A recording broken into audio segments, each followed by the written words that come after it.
얘네는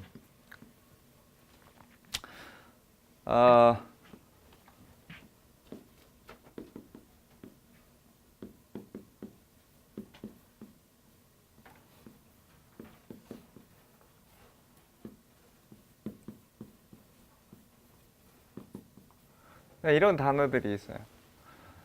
에코시스템, 푸드체인이라는 단어들이 있죠. 에코시스템은 뭡니까? 생태계예요, 생태계. 푸드체인은? 그래요. 이거에 되게 중요한 부분이라고 할 수 있는데, 만약에 얘네가 먹고 살 게 없다고 합시다. 콩 먹고 살았는데 콩이 맛이 없어졌어. 먹을 게 없어서 메뚜기 개체수가 막 10,000마리였는데 어느 순간 100마리가 됐어요. 그러면 여러분이 얘기했던 이 부분이 여기에서 발생을 하겠죠.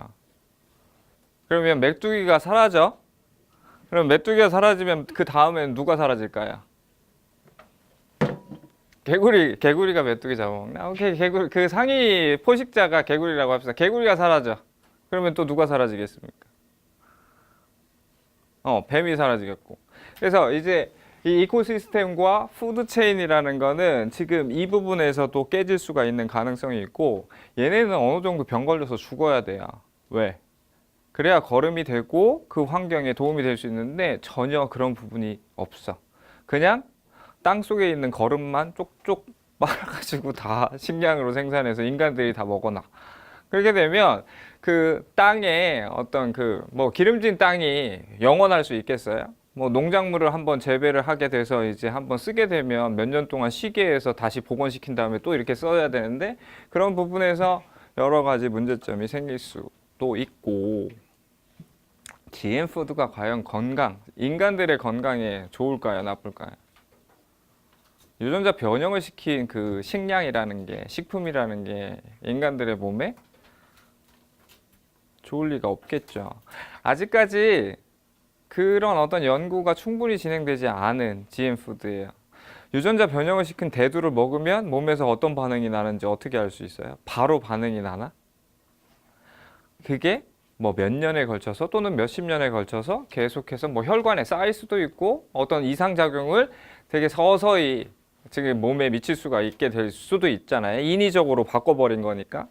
근데 인간들은 지금까지 인류의 역사에서 지금 자연에 재배되어 있는, 자연에서 나고 자라고 있는 것들을 먹고, 이걸 데쳐 먹어야지 된다, 쪄 먹어야 된다, 이걸 먹으면 안 된다, 이건 뭐와 함께 먹으면 안 된다라는 걸 다 터득해서 지금 뭐 먹으면 안 되는 것과 되는 것들을 구분했는데, 이제 새로운 종이 등장하는 거나 다름없어요. 다시 인간들이 다 마루타가 돼서 그게 이제 실험의 대상이 된 다음에 그게 몸에 좋은지 안 좋은지를 알아내야 되는 거죠. 예를 들면 슈퍼포테이토라고 들어본 적 있어요? 슈퍼포테이토. 보통은 주먹만 하자 감자가 수박만한 감자를 만들었어. 이게 가능해. 그러면 저런 어떤 맥도날드라든지 롯데월드래. 롯데리아 같은 데서 이거 하나에 100원 주고 샀는데 수박만한 걸 100원 주고 살 수 있게 됐다고 생각을 해보세요. 그러면 엄청난 이익을 남길 수가 있겠죠. 그렇게 해서 그런 어떤 슈퍼포테이토를 튀겨가지고 내서 이제 판매를 하다 보니까 거기에서 나오게 되는 여러 가지 어떤 물질이 혈관에 쌓이게 되는 그런 어떤 그 결과가 발생을 했기 때문에 이제 되게 문제가 심각하게 됐던 적도 있고, 한번 상상을 해보세요. 이게 여기에만 적용되는 게 아니라 유전자 변형은 가축한테도 적용이 될 수가 있어요. 닭다리 4개짜리 닭 실제로 있었어요. 닭다리의 수요가 되게 많잖아요. 그래서 닭에 다리가 2개가 아니라 4개를 붙여서 만든 거예요. 근데 여러분은 몰라. 이게 4개짜리 다리가 4개짜리인 닭에서 나온 닭다리인지 무슨 닭다리야. 닭다리만 먹을 테니까. 뭐 그런 어떤 여러 가지 어떤 변형들이 있게 되는데, 그래서 나라별로 이건 윤리적으로 잘못된 거다 라고 해서 가축이나 동물의 이 GM이라고 하는 유전자 변형을 시키는 건 금지시킨 나라도 많고, 되게 많은 어떤 뭐 이슈가 아직까지 되고 있는 상황이죠. 그래서 이 GM이라고 하는 것이 이제 테크놀로지이긴 하지만 제가 아까 말씀드렸다시피 테크놀로지는 항상 여기에다가 영향을 미칠 수밖에 없는 상황이 만들어지게 돼요. 그래서 그 테크놀로지가 환경과 되게 밀접한 영향을 갖게 되고, 그 다음에 이 테크놀로지가 식량과 관련된 거니까 당연히 건강과 관련된 부분이 있을 수밖에 없는 거죠. 자, 오케이. 그러면 지금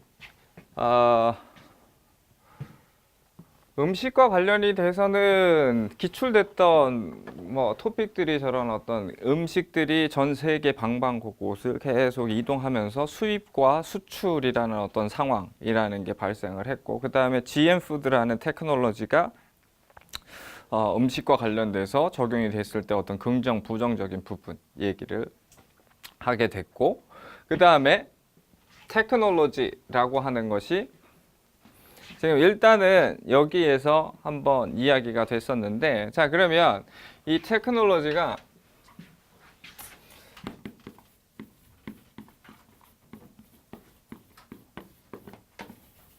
자, 일터에서 적용이 되기 시작했어요. 테크놀로지 in workplace.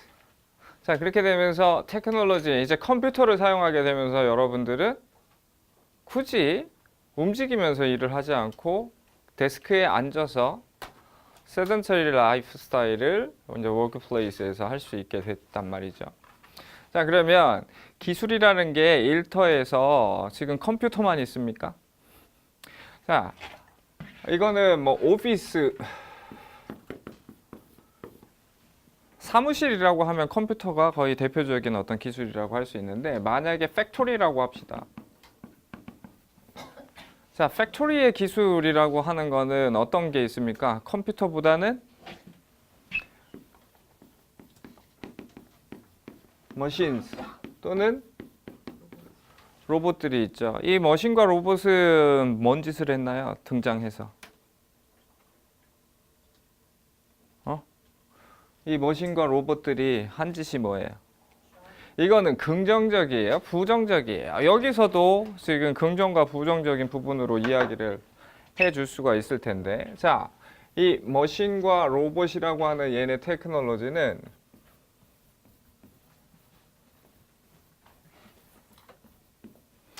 자, 인간들의 노동력을 세이브 해줬어요.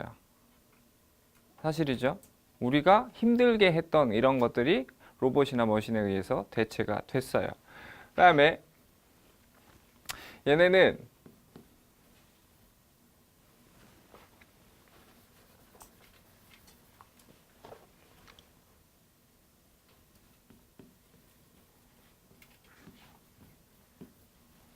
더 많은 거를 생산해 줬어요. 프로덕티비티가 상당히 많이 늘어나게 됐는데, 인간이 뭐 하루 종일 일을 해서 30개 만들었어요. 그러면 로봇이나 머신은 300개 이상을 만들 수도 있죠. 걔네는 브레이크도 없고 걔네는 홀리데이도 없어요. 그 다음에 퇴근 시간이 있는 것도 아니고 출근 시간이 있는 것도 아니에요. 그래서 24hour를 돌릴 수도 있어요. 그런 부분에서 인간들은 이렇게 어떤 노동력을 아낄 수도 있었고 더 많은 프로핏을 가져가게 됐죠. 긍정적이네요. 일터에서 기술이 발전이 돼서 지금 등장한 것. 그렇다고 보면 얘네가 또 한 짓이, 얘네는 뭐를 리플레이스 했어요?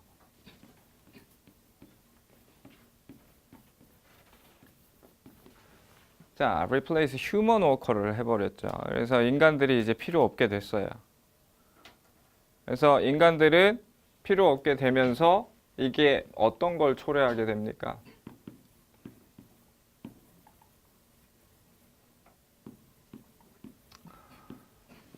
자, 이제 기계에 대체가 되니까 사람들은 일자리를 잃게 됐고, 그 다음에 어떤 실업이라는 게 초래가 되는 상황까지도 저 기계들이 인간들을 대체하게 되면서 만들어지게 되는 상황이 됐죠.